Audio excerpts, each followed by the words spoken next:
The Lord be with you. And with your spirit. A reading from the Holy Gospel according to John. Glory to you, O Lord. This is the testimony of John. When the Jews from Jerusalem sent priests and Levites to him to ask him, "Who are you?" he admitted and did not deny it, but admitted, "I am not the Christ." So they asked him, "What are you then? Are you Elijah?"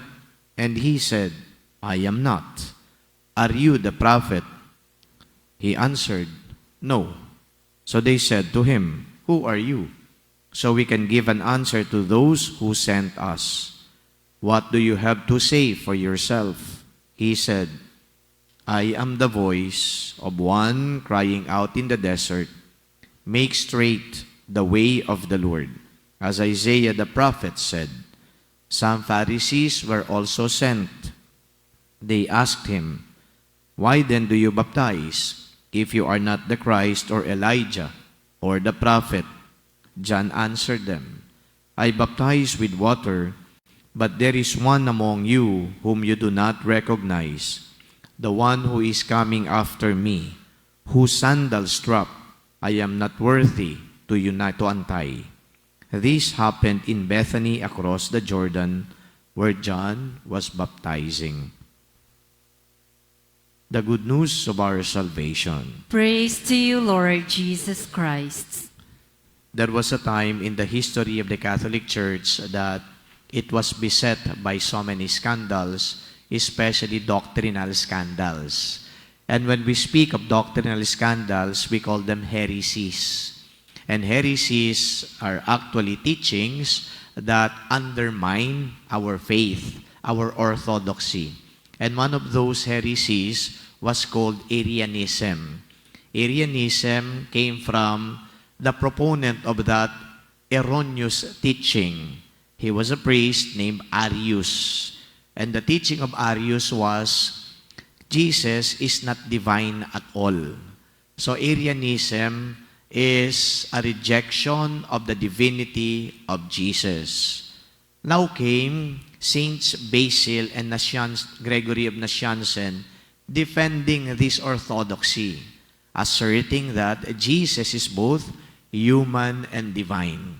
So the relevance or significance of Saints Basil and Gregory Nazianzen is gleaned from the point of view of them being defenders of orthodoxy. So, kinalaban nila o di kaya ay pinaliwanag nila sa mga tao kung ano ang katotohanan. But prior to being defenders of orthodoxy, Saints Basil and Gregory Nazianzen underwent training. They actually devoted themselves to scholarly pursuits because they believed that they couldn't teach or preach the truth without acquiring knowledge and wisdom of the faith. Kaya ang ginawa nila, nagsanay, nag-aral talaga. Kaya sila itinuring na mga doktor ng simbahan. So they were not only bishops, but also doctors of the church. Doctors of the church, owing to their erudition or wisdom, and owing to their scholarly pursuits, and owing also to their contribution to the spread of the faith.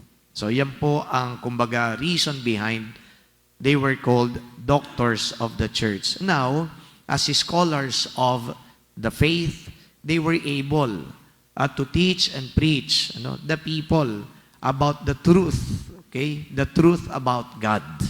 Kaya nireject nila yung Arianism na yon. And many people, of course, return to the faith. We cannot undermine, the influence of Arianism. Kasi nga naman, kapag halimbawa ay inisip natin, Diyos yan, ba't naman magiging tao pa yan? Baka naman tao lang talaga yan. Mukha yatang binobola lang tayo nitong mga nagtuturo sa simbahan. So Arius at some point was actually triumphant because many people believed his teaching, rejecting the divinity of Christ. Tao lang yan. Ordinaryong nilalang lang yan. Walang divine aspect yan. Hindi tayo dapat maniwala sa mga tinuturo ng simbahan. Pero dahil nga merong katulad ni Saints Basil and Gregory Nazianzen na nagpatotoo sa pamamagitan ng pagtuturo na si Jesus ay Diyos at siyang tagapagligtas, at least na-reclaim yung orthodoxy ng simbahan. And so many people who at one point in their lives believed the teaching of Arius now returned to the fold, returned to the Catholic Church. And Saints Basil and Gregory Nazianzen should be credited for that. The two of them were best friends. Sila ay talagang matalik na magkaibigan. But as best friends, sila din ho ay may tampuhan. In fact, when Basil died, sila ho ay merong samaan ng loob. Hindi sila nagkaintindihan. Basil looked at his friend as a rival. When Basil was appointed as bishop, sabi niya, mukha yatang gusto rin ni Gregory na maging obispo. Yan ang niyan, magkaibigan yan. Gusto rin siguro nitong maging obispo. Yung emperor noon, hinati yung diocese ni Basil because it was a large diocese, and the contribution and the influence of Basil was already affecting their own, modus operandi. Yung emperor noon, nag-side kay Arius. So, kapag nag-side kay Arius yung emperor, alam nyo nang ibig sabihin nun.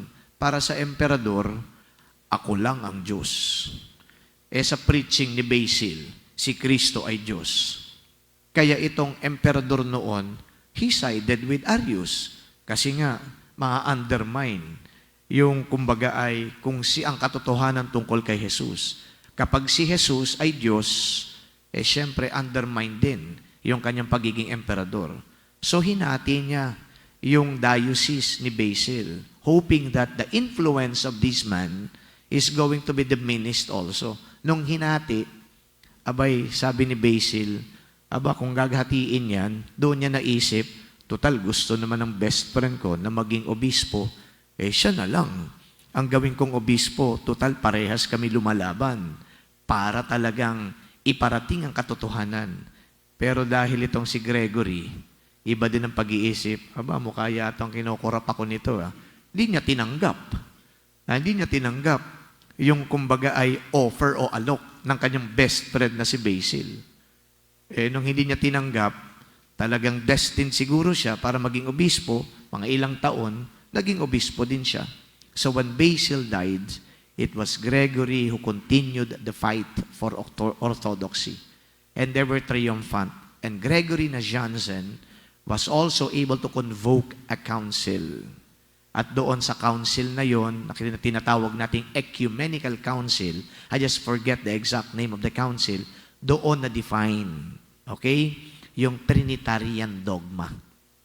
So it is no longer just about Jesus as the Messiah, Jesus as God, but also in that council, the Trinitarian dogma was fully defined.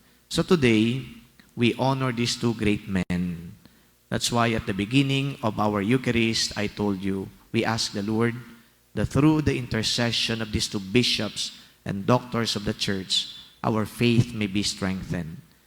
You know why I ask that? Simple lang, kapag meron tayong pagdududa sa mga itinuturo sa atin ng simbahan, that is when our trust in the Lord starts to erode. Pero if our faith, if our adherence to the truth is strengthened, then that faith is also strengthened. At ang kasunod ng strengthening ng faith ay ang patuloy nating pagkapit sa Diyos.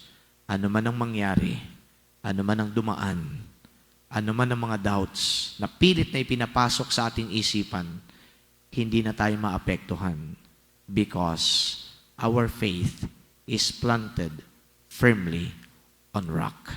May Saints Basil and Gregory Nazianzen pray for us and help us strengthen the faith. Amen.